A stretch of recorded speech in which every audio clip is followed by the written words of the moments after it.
Blog Talk Radio. Hello, everyone. Good morning. This is Lori Smith on Blog Talk Radio. It is 8 o'clock here in the morning, Saturday morning, March the 12th. I'm glad to be here. This is One Child Abuse Survivor to Another. We're on for 30 minutes. It's a live internet streaming radio broadcast from blogtalkradio.com. And I did pop the link into the chat room there, what I wanted to talk about today.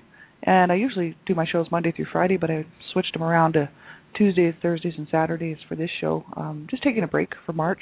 Needed to take a break, and I was doing so many shows, and gives everybody else a break too who's tuning into my shows. I appreciate everybody who's listening to my shows. It's it's been over a year now. It's been November 2009 when I started doing these shows, and I really didn't know how long I'd be doing these shows. I had no idea I'd be continuing on for a year and over a year. So thanks everybody for tuning in. I appreciate it. I'm not a counselor or a therapist. I'm just a private citizen paying to do my own shows. I just wanted to be one more voice out here speaking out against abuse, standing up for child rights, and also another voice for survivors, because I know there's so many survivors out here who just, may be feeling, so alone. Nobody to talk to, nobody to validate the abuse, nobody to, to really to share any experiences with. And so I know myself, I didn't have very many people to talk to about this. And when I was growing up, I had a lot of friends who were in the same kind of situation I was in. So we would always kind of try to be there for each other.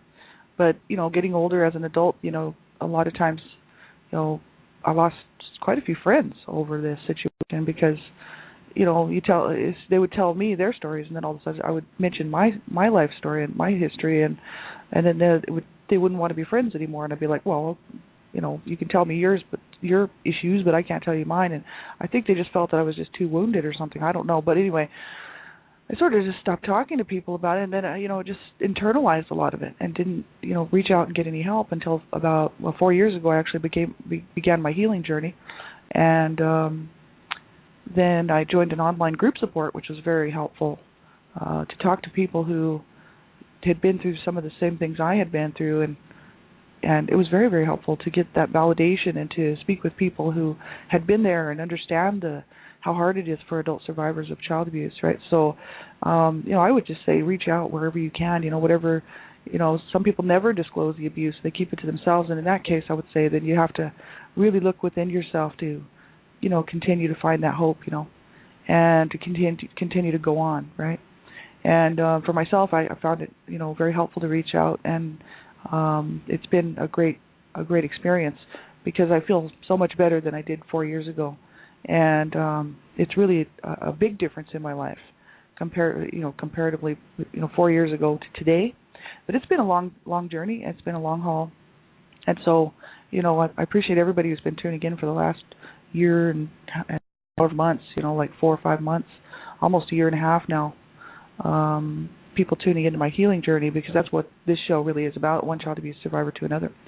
So you have to listen at your own discretion. I'm talking about abuse, and abuse is a sensitive subject, and ultimately it is your choice to listen to subjects about whatever you're listening to. It's your choice, and so you have to listen at your own discretion. If you feel the topic or topics of abuse and domestic violence and whatnot will bother you, then you have to turn the show off. That is ultimately your decision. And young people under the age of 18, I ask that you have permission to listen to my shows. And that's because I care about children, and I think children need to be protected at all times. And you need to know how to keep yourself safe, especially when there's a chat room present. And you need to get that information. If you haven't found out how to keep yourself safe online, you need to do that. So just type into your browser online safety, internet safety for children, or things like this. It'll bring you to websites that will give you some good tips on how to keep yourself safe online. And there's a lot of adult material and content on my shows because I'm talking about abuse.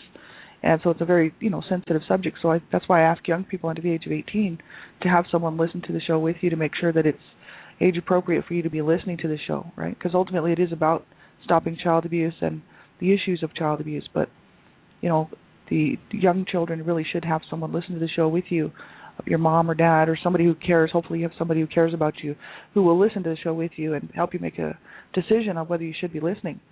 So thanks, everybody. We're going to get right into this topic. We left off on Thursday morning talking about boundaries. This is from mudrashram.com. It's quite a long article. It's a long, piece from George A. Boyd, and it was written in 1992, but it's really good information about boundaries and about, dysfunctional family roles.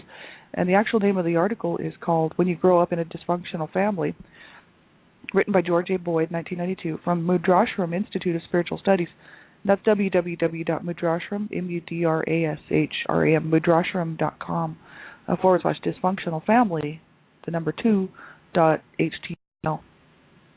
And then on this website, there's like roles within dysfunctional families, types of dysfunctional families, healthy families, unhealthy families. They really go on to talk about the difference between healthy relationships and unhealthy family relationships, and dysfunctional family roles that might, people on, with codependency and whatnot. It's really quite interesting, this article, and we're now down into the boundary portion of it, which I find very interesting because the boundaries were very much, there were no boundaries when I was growing up, and no one in my home was being shown how to set boundaries. And so as an adult, it's really, you have to go back and learn this stuff, right? So it's important because it does affect our lives, right? If we don't know how to set boundaries, then we stand a chance as adult survivors of child abuse to be re-victimized and to continue on in these dysfunctional roles of codependency and whatnot. If we're not setting boundaries to say, well, this is what I will allow in my life, and this is what I will not allow in my life, and this is what I'm going to tolerate, and this is what I'm not going to tolerate in a relationship, right? And even in a working relationship or a friendship, any kind of relationship, you know what I mean?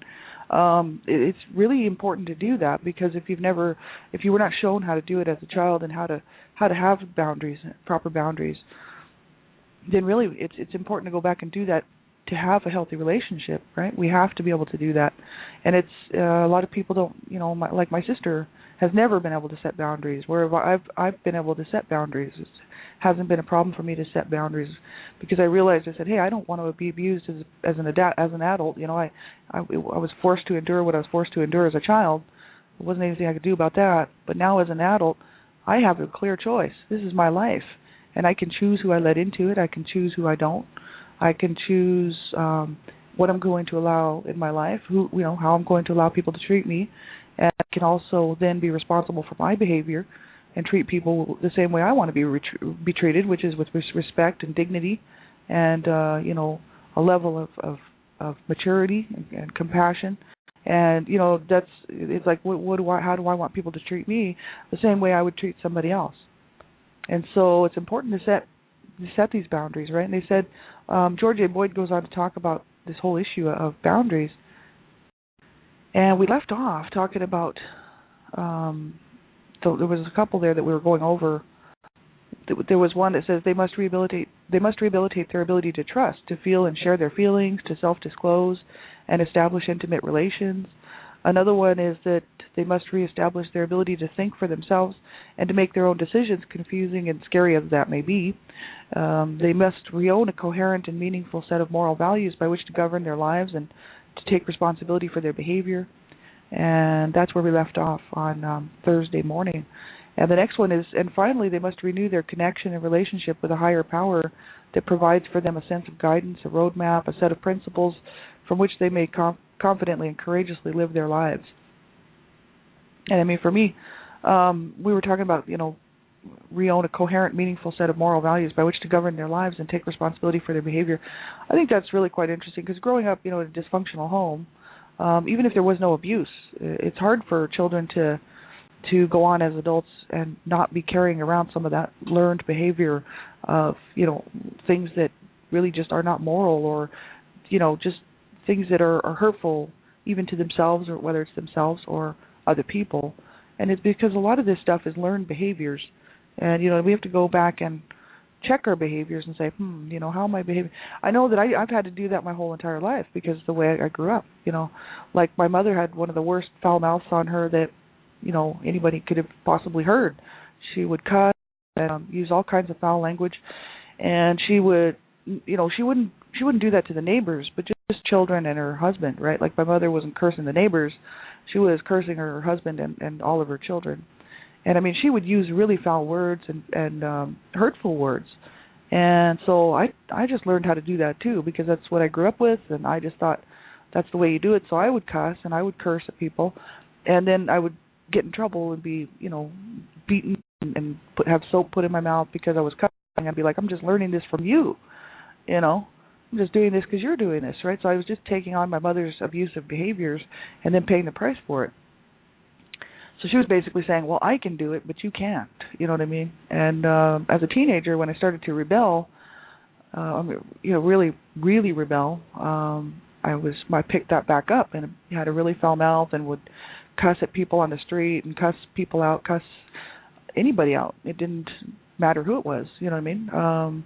And I finally, at the age of 21, decided, around 21, I started to realize my language was horrible, and I was working out in an office environment, and I realized that my language was different than a lot of other people's, and I thought maybe, people are looking at me kind of like disrespectfully because of my foul mouth and my attitude, which my attitude and my foul mouth all came from the abuse that I suffered as a child, being very aggressive and kind of hostile and ignorant, right? That's how I was brought up, so I just continued these behaviors on into my adulthood. And then I thought I better straighten that up because I want people to respect me, and I want, I started to think about this stuff, and so it did throughout my life. I've actually had to do that, and then I continually kind of continued to cuss throughout my life. Different jobs I would have, if people were cussing, then I would just pick it back up. And then I met my sweetheart 16 years ago, and he doesn't cuss, so he thought, he says, well, you don't have to cuss. That doesn't sound very good on a lady, you know what I mean? And I was like, well, I've always cussed, off and on throughout my life. And so he got me to he showed me that it just didn't look good, and it didn't look good on me, and that I didn't need to be doing that at the age of 30-something years old. So I stopped cussing. And so I got out of the habit of cussing again. And, but that was all learned behavior from my mother. I mean, people might think, that's horrible to learn that from your mother. A lot of kids learn that on the schoolyard, on the school grounds, after school, hanging around with their friends, cussing and stuff like that. I learned that from my mom. So, as a young baby, growing up listening to my mom cussing, and then all the way through, right? So, I mean, that she was my main teacher. She taught me how to hurt people. She taught me how to cuss and how to scream and how to throw things and how to be abusive, just like she was, right? So we have to kind of go back and take a look at that stuff and say, wow, what am I doing that's abusive, even if it's self-inflicted or outward to other people, that is a learned behavior from a long time ago, right? And we have to learn how to change these things if we want to truly, move past a lot of this stuff, right? And so it's a lot of work. It really is, because sometimes we don't recognize it. We don't recognize some of these behaviors because they're so natural and normal to us. We wouldn't even think there was anything wrong with it, and then somebody would come along and say, yeah, look what you're doing. And you'd be like, well, I'm just doing what I've always done. You know what I mean? So we have to go back and sort of take a look at that stuff. And it's a lot of work. I've had a lot of life coaches and different kind of counselors talk to me about this kind of stuff and show me some of the things that I was doing that I didn't even realize were self-sabotage. I just didn't realize that I was doing that, you know what I mean, that I was protecting myself even today, in my late 30s, early 40s, still trying to protect myself, right? So in doing so, kind of self-sabotage, leave jobs, leave relationships, because I want to be the first one to say, well, I'll leave instead of getting hurt, right? And so, there's lots of little things that people do, they might not even realize that they're doing, that are kind of self-sabotaging and whatnot. And we have to take responsibility for our behavior. That's a big one. If my parents would have taken responsibility for their behavior, then the abuse wouldn't have happened. You know what I mean? They were both abused as children, and they should have known better. They should have known how much it hurt them to be abused and what it did to them to be abused. And then for them to go on to do the same thing that their parents did to them, and even worse, and destroy their children's lives and their own lives, was really a bad move on their part, because they knew better. They were abused as children, and that's that cycle of abuse. And if people don't get help with it and don't realize how wrong it is, they will, people will pass that cycle on. And that's that whole issue of not taking responsibility for your behavior and just continuing on to do something that is wrong, whether it's hurting people. I grew up with people who were, even some of my friends, in my late teens, let's say, mid-teens, late teens, and then early adulthood, where my friends were just, carrying on the cycle from their parents, and these people that I was hanging around with were continuing this cycle of abuse on, and I was in the middle of it half the time, just because I was hanging out with them and they were my best friends. So the abuse just continued on in my life. I was not only abused as a child, but here I was hanging around with people who were very abusive and violent and volatile towards each other and towards me. And I thought, what am I doing? I'm just carrying on this lifestyle that really I don't want. that all that violence and garbage and drug use and misery, suffering, and watching people hurt each other and threaten to kill each other, which is what I grew up in. And I thought, why am I continuing this on? You know what I mean? I started to realize that I didn't want that kind of lifestyle, and I didn't want to end up dead on the street somewhere, and I didn't want to end up like my parents, you know, these people who would have just take their aggression out and take their anger out on anybody who was around them, you know. And I made some clear choices, and I think that's taking responsibility for your behavior. You got to make some clear choices on how you're going to behave, and especially if you're a parent and you have children and you were abused as a child, it's ultimately your responsibility to make sure you do not do the same thing to your child. You know, and that's the problem with this cycle of abuse. People don't want to take responsibility for their behaviors. So when I got older, and I, you know, especially like around 18, 19 years old, somewhere in there, 18, 19, 20, because my parents had finally stopped physically abusing me, and I figured, because they knew I could leave, so they were like, oh well, you know, and they were getting old, so they were like, well, they were still very much toxic and very much emotionally, verbally, psychologically abusive towards me, but they couldn't physically do anything to me anymore. So I was like, well, I'll just speak my mind, you know what I mean, now that I'm not concerned about having them break my neck. And, you know, I'd tell them, I'd say, look at what you guys did to us, you know. Like, you guys, I would tell them, I'd be like, shame on you guys, man. You know what I mean? Like, you both were abused as children, and then look what you did to us. And they would sit there and they would have every excuse in the book. Well, it wasn't my fault, it was your father's fault. My mother would never, ever take responsibility for the abuse that she put on me, even though they were both brought up on charges in court, you know, for all the abuse they were inflicting on the whole family, not just me, on my brothers and my sisters and myself, right? So I was just a baby, right? And so, you know, I told them, I said, look what you did to us, you know what I mean? Like, you guys should have known better, like, growing up the way that you did, abused, you should have known better. Well, it wasn't my fault. Never take responsibility. Never, never.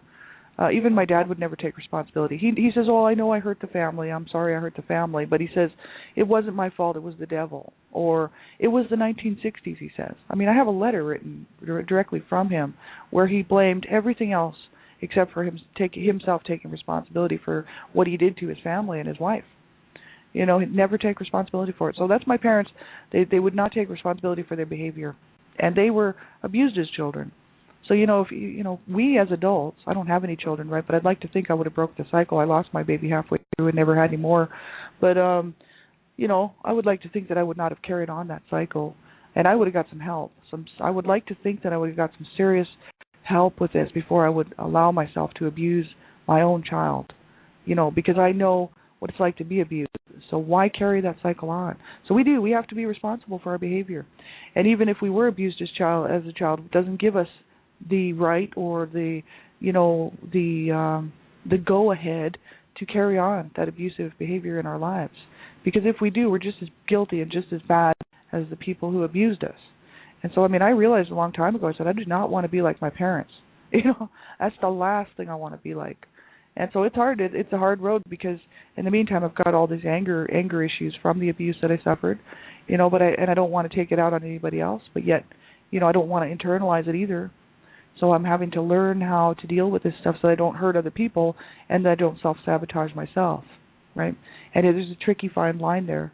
And as long as we're keeping our behavior in check and allowing ourselves to get help, you know, we can do this stuff, right? But it does take work. It's not going to happen on its own, and it probably not. And a lot of times we have to reach out and get some help, right? And then he says, and finally, they must renew their connection and relationship with a higher power that provides for them a sense of guidance, a roadmap, a set of principles from which they may confidently and courageously live their lives. And I mean, not everybody feels any kind of spirituality. Not everybody feels that. I know I do, and you know, that's just easy for me because I grew up in in the Western world where I mean, God and Jesus and the whole Christianity thing. I don't have a problem believing that there is a God, there is a higher power, and that the Creator, right? That doesn't bother me to think about that. As a matter of fact, that's what keeps me going. But a lot of people don't have that, but I still think even if a person doesn't have that feeling that there's any kind of spirituality in their life or that they even need it, you can still have a good life. It doesn't, you know what I mean? Like, I don't believe that a person can't get through life without that. A lot of people do, but I don't believe that because I think for every situation there's something that would work. You know what I mean? For me, it totally makes sense that my beliefs and my reality of these beliefs make sense to me. But I don't necessarily push them off on other people. I have my show here on Sundays, Mount Bethel Christian Bible Study and whatnot. That's for me. You know what I mean? Anybody else who wants to tune in, that's great. But that show is really for me because I love to study the Bible, and I'm right into the Word of God and Christianity. I'm not religious by any means. I'm very spiritual, and I don't care about religion, but I do care about my relationship with my God, my Maker. So for me that's cool. But not everybody is into that, so I don't expect people to listen to my show. If they want to, they can. You know what I mean? And the thing is I think it's what it is finding something within yourself that says, you know what, this life is worth living. This life it can be good. It doesn't have to be all bad. You know what I mean? Like, we can have a good, decent life. We can have we can find some of those dreams that we used to have, and we can go after them. You know what I mean? We can light that candle again, that candle that brings light into our life, and go after some of these dreams that we've been wanting to do forever, and just put them off to the side because of issues that come up in our lives, or depression, or just being down or sad about being abused as children. We can learn to have a good life. We can learn that it is worth living and worth sticking it out. You know what I mean? Like, that's the issue. This is a huge issue for me because two of my brothers are dead. One of my brothers killed himself, and he had tried many times. Lots of people. I say this on every show because, just in case somebody's listening who actually knows my family. Like, people would say stuff like, "Oh, he just accidentally killed himself." It's like, no, he had been trying to kill himself for years. He finally made it when he was 33. He had been trying to kill himself in his 20s, all the way through his 20s and into his 30s. He finally made it at the age of 33. So it's like, he had attempted suicide many times. They just didn't go. They didn't work because he got saved every time. So the last time was the time he made it. So he killed himself. One of my other brothers died of a drug overdose in a shelter up here in Calgary, right close to his birthday, his 37th birthday. And the Christmas before, he had called and wanted to come home. I detail this in my book, A Life of Death, Redemption. If anybody wants to get a hold of that, it's my life. It's my story. And it talks a lot about my brothers and my sisters, my family, right? My brother wanted to come see all of us, which would be myself, my mom, and my dad, for Christmas. Well, my other sister, who was down in New Mexico. And he was up here in Calgary, and he called, and he was like so desperate to come home for Christmas. We didn't have this nice family home where everybody would converge and have Christmas, but I think my brother was so longing for family, and this, even though our family was so dysfunctional, I think didn't matter. He was still he was still longing for something, you know what I mean? And he wanted to come home for Christmas. And none of us had very much money, but like I told my mom, I said, I'll buy the ticket. I'll buy the ticket. I'll go into debt or whatever, and get him a ticket. But my mom would not let him come home for Christmas. She said, no, he cannot come up here. He cannot come down here. He'll just cause problems, and she wouldn't even talk to him on the phone. My mother, she wouldn't even talk to him. She said, no, he can't come home. I can't control him, and he'll just cause me trouble. That's all she said. Our mother was really one of our most horrific main abusers. My dad was pretty bad to my brothers, but my mother was pretty bad to all. So she was a horrible woman. And so I told my bro, I said, yeah, sorry about that, but we had to come up, I couldn't say, well, Mom doesn't want you here. So I just told him, sorry, bro, we don't have the money, right? And 4 months later, he was dead in a shelter from a drug overdose. But he had been taking drugs and overdosing his whole life since he was probably 12 years old. And so two of my brothers, couldn't find whatever it was within themselves to, people might say a higher power or a guidance or something that, allows them to courageously live their life, like George A. Boyd here says, would give you any peace or, to bring peace into your life or light or, something that makes this life worth living, right? And they couldn't find it. They were just like two lost souls, these two brothers of mine. And it's really sad. They had help from my other brother who tried to help them out and would do anything for them. My oldest brother, he really tried to help them and tried to save their lives. He did save my brother's life quite a few times. And the issue is that, they couldn't find it within themselves. And so this is why I'm doing this show, really, to be honest with you. And that's why I wrote my book, Life of Death, Redemption. It was for my two brothers who were abused as children, horrifically. And that's why the charges were laid on my parents, because of the abuse that they were inflicting mainly on my brother, because he went to school and the authorities were called because he was beaten by my dad, and he showed up. My mom put him in a turtleneck in the middle of the summer to hide the bruises and the welts and stuff. And the teacher noticed bruises on his face and stuff, and she took him to the nurse. And the nurse, they took a look at him and they called the authorities. And he said he was afraid to go home. He was afraid of my dad. So the authorities got involved, and my parents were busted on child abuse charges, right? So my brothers were the main target of my dad, right? But my mother was no better to them. That's the issue. She wasn't any better to them. But she used to say to my boys, and then she'd beat on them, right? And she would never say she loved me or my sister. She only loved her boys, right? So she did used to say she loved her boys, but she would never say she loved us. But she would beat on them anyway and treat them like really horribly.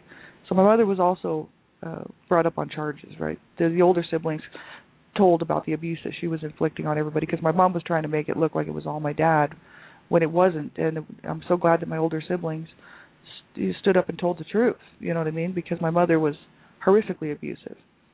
But it's just sad that two of my brothers could not find something inside themselves to want to stick around, you know what I mean? And so that's why I wrote my book, for people to know what happened to them, because a lot of people thought they were just losers, drug addicts, bank robbers, because, they were quite often involved in illegal activity. They were doing time in prison. One of my brothers was quite often in prison, and the other one was a cocaine addict who was just always in trouble, always trying to kill himself. So he finally made it. So people thought they were just losers, and I thought, no, I can't allow them to go to their graves without the truth being known, and I can't allow myself to go to my grave without people knowing the truth. So I decided to tell the story. But, if anybody wanted to go back and search the records are there anyway. But it's just that people won't do that, and people don't care. And people don't care that my brothers was treated so horribly and did not know a normal thing in their lifetime. I mean, they were like me. They grew up with no normal behavior inside the home. So how are you supposed to live like that? How are you supposed to, then go on, right? Well, there's something inside of me that allows myself to do this. And so a lot of time, I wanted to kill myself too, and I talk about that quite a lot. And up until 4 years ago, I was planning my suicide. And coming to Canada was one of my suicide plans, to be honest with you. It was a way to get away from everybody that I knew, and I could just disappear, and nobody would know. And that was one of my main plans. But I won't tell you what I was going to do. But the thing is it was a plan, right? And I was always planning my suicides. Up until 4 years ago, when I made a commitment to myself and I said, never, ever again will I ever plan my suicide. I'm going to live. And this is a slap in my parents' face. Oh, yes, it is. Because they could not destroy me. And that makes me happy. And, that's what keeps me going. Because it's like they could not win. They could not destroy me. They could not make me have a bad life. They did try. They physically hurt me. They emotionally, psychologically hurt me. They allowed a sibling to sexually hurt me. They hurt us in every way. And they wanted to see us destroyed. And so, for me, I'm like, you know what? Because I'm here and I'm healing and I feel so much better about myself and about life, and I'm going to go on to have a good life and learn how to do this. You know what I mean? That to me, I've won this fight. I won it. My parents lost. I won. They could not kill me. They could not destroy me. You know what I mean? And so that's spiritual. So it's like I look at that as saying, the devil could not destroy me because my parents were very much evil, right? And so, to me, it's like I've won this fight, right? And so that's why I just want to be a voice of encouragement for other people to hang in there and not allow that abuse to destroy you. I see so many survivors out here who are having such a hard time, and of course I know exactly where they are. I've been there, right? And it's really hard to be on this side of the fence and try to help to show somebody else who's on the other side of that, with the pain and the sorrow and the sadness going on in their life, because I was there. I know. You have to find it within yourself. And it does have to come from within yourself. And you have to feel that it is worth it. And that you do count, and that you do matter, and that you were not supposed to be abused, and you were supposed to be looked after and loved and cared for. But that we cannot go back and get that. We can't go back and undo that. You know what I mean? there's no way we can get that love and that nurturing and whatever it is that we needed from the people that we needed it from. But guess what? We can change that now. And we can get it now. We can learn how to do this ourselves, right? So, I can't go back and get my mom to not abuse me. And what's done is done. I can't get her to ever tell me that she loved me and wanted me. She's 16 years in the grave, right? So, I can't get... And would she have ever done it? Probably not. My mother was my main abuser and tried to kill me. So it's like, literally tried to kill me a couple of times. So it's not like she wanted me. She did not want me. And all she would probably tell me right now is that she hates me and that she wished I was never born. That's what she used to tell me all the time. So I was never going to get what I needed from her anyway, even when she was here on the planet. And so I have to, 4 years ago I realized that. And I said, whoa, I'm going to have to do this myself. Wow. That's why I said it was an epiphany. It was like, wow. That makes sense. You know what I mean? So I started on my healing journey. So that's why I want to be a voice of encouragement for everybody out there, to get help where you can. If it's a counselor or therapist that you need, group support, online support, just being anonymous, whatever it is, or just self-help. But whatever it is, you make sure you stick around and you get some help and you win this fight and do not allow that abuse to destroy your life. Because we do deserve to go on and to have a really good life. But it is ultimately our choice, right? As adults, it is our choice. So thanks, everybody, for being here. I appreciate it. Have a great weekend. I'll be back on the weekend here on my shows. And you can check the show page. I'll be back on next week as well. And Dreamcatchers Talk Radio in the evenings. So take really good care of yourselves. If you need something, get a hold of me. I try to answer my messages in a timely manner. And I do check my messages. So you can leave me a message here on Blog Talk Radio, or you can contact me on Facebook or wherever, you know what I mean? So, but be sure and reach out to someone. If nobody's around and no one can help you, then you keep looking until you find something, you know what I mean? And you keep that hope alive, right? You keep going for a better day, because there's always going to be bad days. We can't ever escape that. Everybody has bad days, even people that were not abused. But we have to keep going and keep working and keep looking for those better days, right? So take good care of yourselves, everybody. Have a good weekend. Talk to you soon.